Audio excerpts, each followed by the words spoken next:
But he ran into blackness, and he felt it.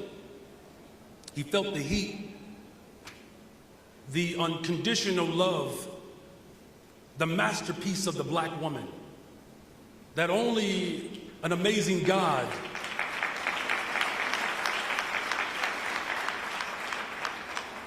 can take an Indian and a Jamaican and create somebody in his image, a black woman.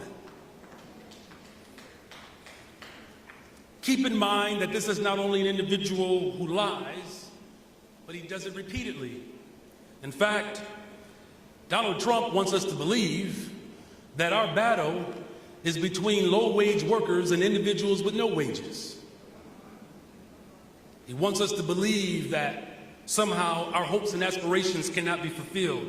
In fact, he is so bad at what he does, he was sued by the Justice Department because he was refusing to house black people.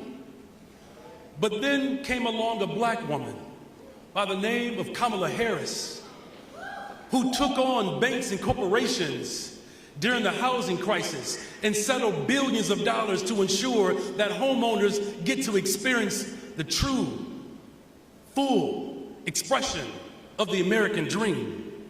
This is someone, Kamala Harris, who for the first time in the history of America has been charged with gun violence reduction through the office of the White House, versus someone who believes that our pain and our suffering and violence should have immunity, particularly when it's done against black people.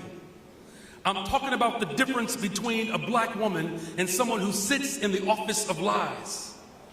Be very clear that this room is filled with the hopes and aspirations and dreams of those who can only wish for this day. You have a special responsibility and an obligation to tell the story of those who couldn't tell it.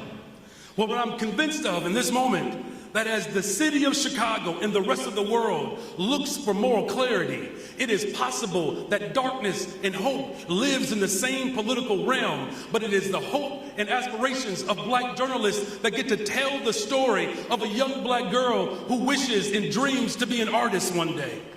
You get to tell the hopes and the aspirations of a black boy who wished to run his own business one day.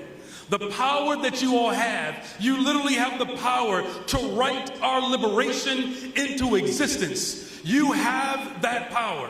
The power to make sure that racism is not the prevailing form of governance, but that hope and aspiration becomes the reality of people across America. And so whether it's telling the stories of lynching, telling the story of our degradation, but making sure that the stories that the mainstream media did not deem as important, you get to tell the world just how important public education is to black people in the rest of the world. You get to tell the story that only through the lens of black liberation, where you can call out terrorist attacks, but you can also call an end to bombing of people in Palestine to ensure that ceasefire as well as hostages can be released.